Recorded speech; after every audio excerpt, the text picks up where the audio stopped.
John Elia doctor से मुआयना कराते हुए कहने लगे, डॉक्टर साहब,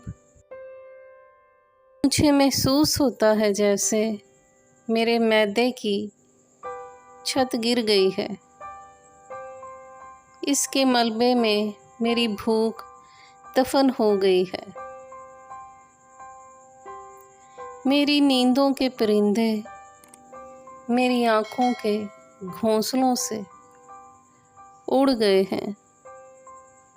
बथेरा दाना डालता हूँ मगर कमबख्त वापस ही नहीं आते और मेरे जहन में आंधियाँ सी चलती हैं, हालांकि ये आंधियों का मौसम भी नहीं है।